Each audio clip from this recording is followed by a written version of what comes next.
Of course খুব miss করি open air কনসার্টগুলো। আগের যে ব্যাপারগুলো ছিল, যখন ফিতা ক্যাসেটের যুগ ছিল, সেই সময় সবাই পয়সা জমিয়ে যে ফিতা ক্যাসেটগুলো কিনতো, এই যে এই বিষয়টা যেমন একটা নস্টালজিক, এই বিষয়টা যেমন হৃদয়ে দাগ কাটে, ঠিক তেমনই কনসার্টে দল বেঁধে একসাথে সবাই বাসে করে, ট্রাকে করে, এমনকি ট্রাকে করেও ছেলেমেয়েরা আসতো। এভাবে এসে মাইলের পর মাইল রাস্তা হেঁটে হেঁটে এই যে কনসার্ট শেষ হলে বাড়ি ফেরার ব্যাপারটা, এবং কনসার্ট শুরুতে যে দীর্ঘ লাইন এবং যে মানুষের যেই কনসার্টের প্রতি যেই তীব্র আকাঙ্ক্ষা এক হওয়ার এবং কনসার্ট দেখার এবং এতগুলো আর্টিস্টের গান শোনার যে একটা আনন্দ ছিল, আমি তো মনে করি যে সেগুলা আমাদের দেশের ঈদের থেকেও অনেক বেশি।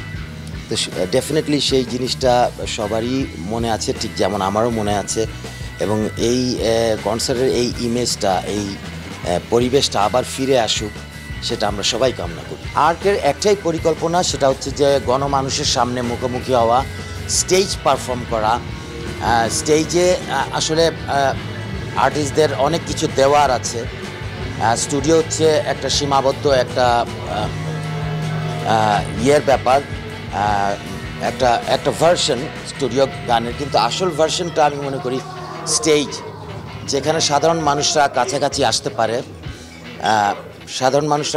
আসতে পারে, এবং সাধারণ মানুষের অনেক কিছু, সাধারণ মানুষের টেলিভিশনে দেখে যেমন মনে মনে কল্পনা করার ব্যাপার তাদের কাছে মনে হয়, কিন্তু সামনাসামনি আসলে তারা এই জিনিসটা অনেক অনেক বড় পাওয়া তাদের জন্য, এবং আমাদের জন্য অনেক বড় পাওয়া যে আমাদের যে পারফরমেন্সটা আসলে স্টেজে হওয়াই সবচেয়ে বেশি জরুরি।